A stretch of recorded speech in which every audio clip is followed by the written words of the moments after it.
The morning sun cast golden rays through the tall windows of Marcus Chin's small restaurant, the Wandering Spoon, nestled in the quiet corner of Millbrook Village.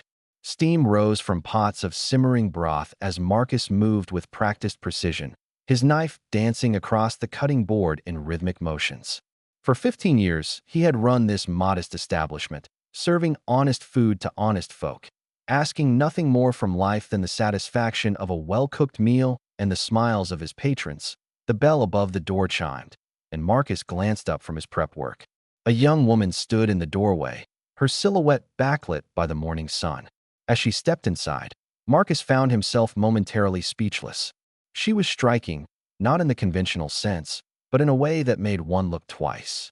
Her silver hair cascaded down her shoulders like moonlight, and her eyes held an unusual amber hue that seemed to catch and hold the light. She wore simple traveling clothes, though something about the way she carried herself suggested nobility, or at least someone unaccustomed to humble surroundings. "Excuse me," she said, her voice carrying a melodic quality with an accent Marcus couldn't quite place. "I was told this is where the best human chef in the region works." Marcus chuckled, wiping his hands on his apron. "Best is a strong word, miss. But I do my best. Are you looking for a meal? I'm afraid we don't open for lunch for another 2 hours." The young woman shook her head, a strand of silver hair falling across her face. "No, I want to learn. To cook, I mean. I've heard humans have a particular talent for it, and I need to understand this art." There was an earnestness in her voice that caught Marcus off guard. In all his years, he'd trained a few apprentices, but none had ever approached with such desperate sincerity. "Learning to cook isn't something you pick up in a day," Marcus said carefully. "It takes time, patience, and a lot of burned fingers along the way." "I have time," she replied quickly, "and I'm willing to work hard. My name is Lyra, and I'll do anything. Clean, wash dishes, whatever you need. Just teach me." Marcus studied her for a long moment. There was something unusual about this Lyra, something he couldn't quite put his finger on. But he'd always been a good judge of character, and he saw genuine determination in those amber eyes. "All right," he said finally, "but we start with the basics. And I mean the very basics. You'll peel potatoes before you ever touch a saucepan." Lyra's face lit up with a smile that seemed almost luminescent. "Thank you. You won't regret this, I promise." And so began the strangest apprenticeship of Marcus Chen's life. The first week was a disaster. Lyra, for all her enthusiasm, had clearly never set foot in a kitchen before. She held knives awkwardly, didn't understand the concept of low heat, and somehow managed to burn water, something Marcus hadn't thought physically possible until he witnessed it himself.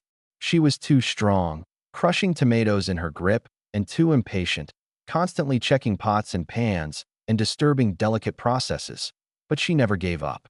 No matter how many times Marcus corrected her, no matter how many dishes came out inedible, Lyra returned the next day with renewed determination. There was something almost inhuman about her persistence. "Cooking," Marcus explained one afternoon as they prepared a simple chicken stock, "isn't about following recipes blindly. It's about understanding. Understanding heat, understanding ingredients, understanding how flavors work together. You need to feel it, not just know it intellectually." Lyra nodded seriously, her amber eyes fixed on the pot before them. "Like how fire isn't just about heat, but about control." "Exactly," Marcus said, surprised by the apt comparison. "You control the fire, you control the dish." Something in Lyra's expression shifted, a knowing smile playing at her lips. "Control over fire," she murmured. "Yes, I understand that better than you might think." As the weeks passed, Marcus began to notice peculiarities about his unusual apprentice. She never seemed to feel the heat when reaching near hot ovens. More than once, he'd seen her adjust a pan with her bare hands in a way that should have left her with serious burns. Her sense of smell was extraordinary. She could detect when something was about to burn seconds before Marcus himself noticed. And there was the matter of her strength. She lifted cast iron pots that would have required two normal people with casual ease. But Marcus said nothing.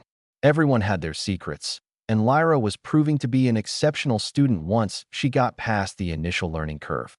More importantly, she brought a joy to the kitchen that he hadn't experienced in years. She asked questions constantly, wanting to understand not just how to cook, but why things worked the way they did. She experimented fearlessly, and while many of her experiments failed spectacularly, some resulted in surprisingly delicious combinations that Marcus himself wouldn't have considered. "Why do you want to learn so badly?" Marcus asked one evening as they cleaned up after a particularly busy dinner service. Lyra had insisted on staying to help. Though her official lessons ended hours ago, Lyra paused in her scrubbing, staring down at the sudsy water. "Where I come from," she said slowly. "Power is everything. Strength, magic, the ability to dominate. But I've watched my people. We have everything and yet enjoy nothing. We can conjure food with magic, but it tastes of nothing but the spell that created it. No love, no care, no soul." She looked up at Marcus, her amber eyes intense. "You humans, you're so fragile, so limited, and yet you create such beauty from such simple things." I wanted to understand that. I needed to. Marcus found himself moved by her words. "Cooking is an act of love," he said quietly. "Whether you're cooking for one person or 100, you're taking care of them, nourishing them. That's where the magic really is, not in the food itself, but in the intention behind it." Lyra smiled, and for just a moment, Marcus could have sworn he saw her eyes flash with an inner fire. "You are wiser than you know, Marcus Chun." 3 months into Lyra's apprenticeship, everything changed. It was a typical Thursday evening. The restaurant was moderately busy with the usual crowd of villagers and the occasional traveler. Lyra had progressed remarkably and was now trusted to handle some of the simpler dishes on her own.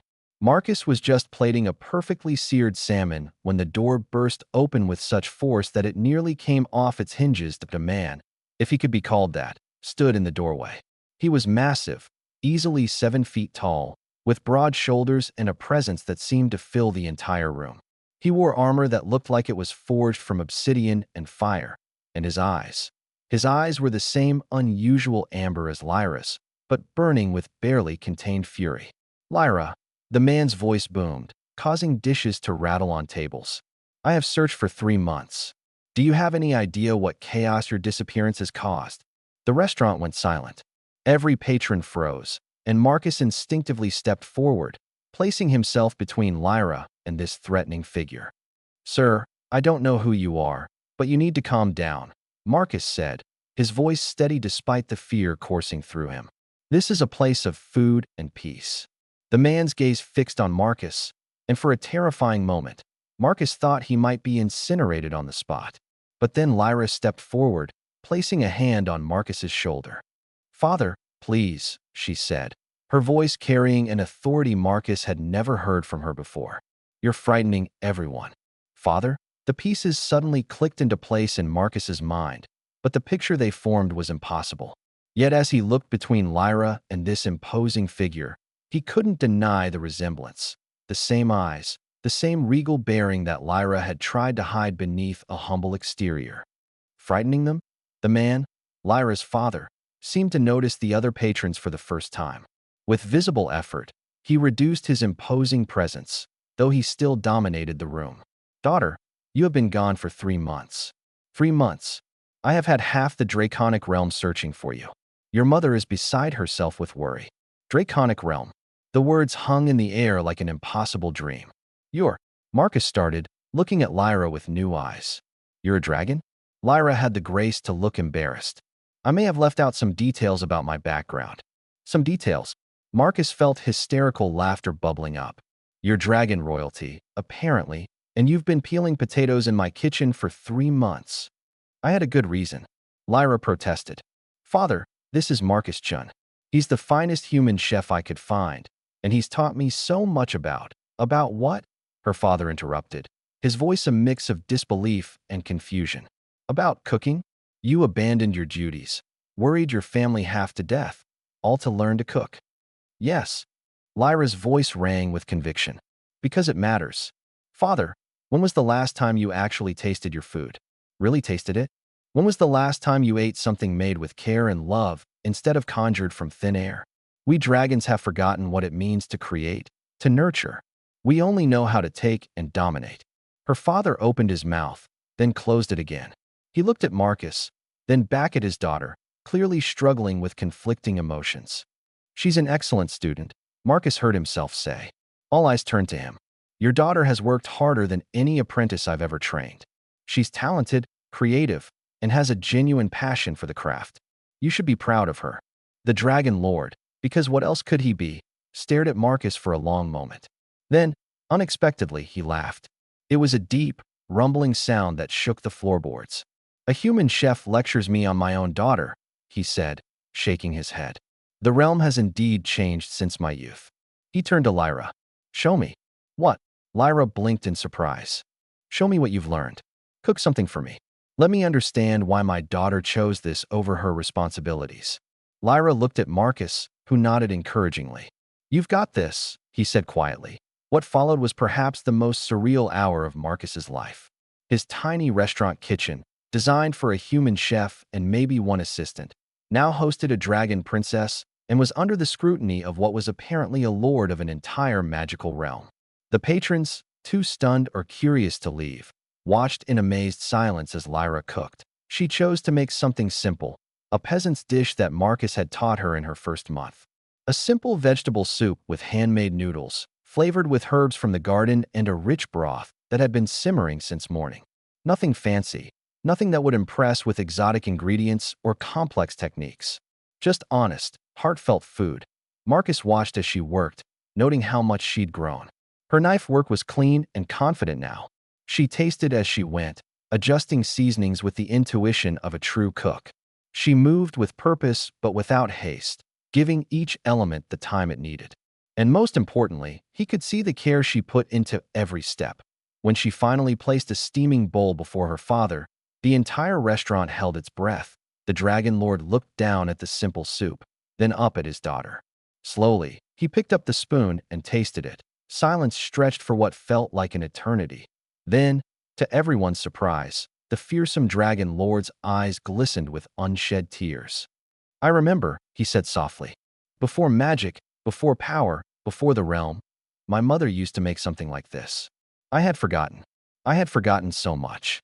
He took another spoonful, and soon he was eating with genuine hunger. Not for sustenance, but for connection, for memory, for something lost and now found. When the bowl was empty, he looked at Lyra with new understanding in his ancient eyes. "You came here not to escape responsibility, but to discover something we had lost." Lyra nodded. "We dragons pride ourselves on being superior to all other beings. But we've become arrogant, Father. We've forgotten that there's more to life than power and magic. The humans, with their short lives and fragile bodies, they understand something we don't, that the value of something comes not from how impressive it is, but from the care and intention put into it." Her father stood, and suddenly his armor seemed less imposing, more ceremonial. He turned to Marcus and, to the chef's absolute shock, bowed deeply. "Marcus Chun, you have taught my daughter a lesson more valuable than any she would have learned in court. You have my gratitude and my respect." Marcus bowed back, though his was awkward and uncertain. "I just taught her to cook, my lord. She's the one who put in the work. You taught her to see value in the small things, in the effort, in the care. That is a lesson many in my realm need to learn." He turned back to Lyra. "Your mother and I have been discussing changes to the realm. Perhaps it's time for a new kind of ambassador, one who can teach our people what you've learned here." Lyra's face lit up. I mean that if you wish to continue your studies, you may do so. But in return, you must eventually share this knowledge with our people. They need to remember what it means to create, not just to conjure." "She'll need at least another year to master the fundamentals," Marcus interjected, then wondered at his own boldness. "If she's to teach others, she needs to truly understand the craft." The Dragon Lord nodded gravely. "Then she shall have that year. And perhaps I might visit occasionally. There is much, it seems, that I too have forgotten." And so it was that Marcus Chin's tiny restaurant in Millbrook Village became an unlikely bridge between two worlds. Lyra continued her apprenticeship, and true to his word, her father visited regularly, often bringing other dragons curious about human cooking. Marcus found himself teaching not just one dragon princess, but an entire delegation of powerful magical beings how to appreciate the simple pleasure of a well-cooked meal. The restaurant became famous, though not in the way Marcus had ever imagined. It wasn't known for serving exotic dishes or catering to nobility. Instead, It became known as the place where the most powerful beings in two realms came to remember what it meant to be humble, to appreciate care and effort, to find joy in simple things. Lyra eventually returned to the Draconic realm, but she came back often, each time bringing new students eager to learn. She established cooking schools throughout her father's domain, teaching dragons that true power lay not in domination, but in the ability to create and nurture. As for Marcus, he continued to run his small restaurant, though he now had the strangest clientele of any establishment in any realm. He never asked for special treatment, never leveraged his connection to dragon royalty. He simply did what he'd always done: cooked with care, taught with patience, and found satisfaction in honest work honestly done. Years later, when asked about the dragon princess he'd trained, Marcus would simply smile and say, "She was my best student." Not because she was the most naturally talented, but because she understood what really mattered. That cooking isn't about impressing anyone. It's about caring for them. And in the Draconic realm, when young dragons asked Princess Lyra why she spent a year learning to cook from a human, she would smile with the same warmth and say, "Because he taught me that the greatest magic isn't in spells or power, but in the simple act of caring enough to do something well." The Wandering Spoon still stands in Millbrook Village, now run by one of Marcus's later apprentices. But every year, on the anniversary of that first meeting, a silver-haired woman with amber eyes comes to visit, and she and the current chef prepare a simple vegetable soup with handmade noodles. It's a tradition that honors the lesson learned in that small kitchen, that the most extraordinary things often come from the most ordinary acts of love and care. And sometimes, if you're lucky enough to be there on that day, you might see a massive figure in the corner, eating that simple soup with tears in his eyes, remembering a time before power and prestige, when food was just food, and love was just love, and that was enough.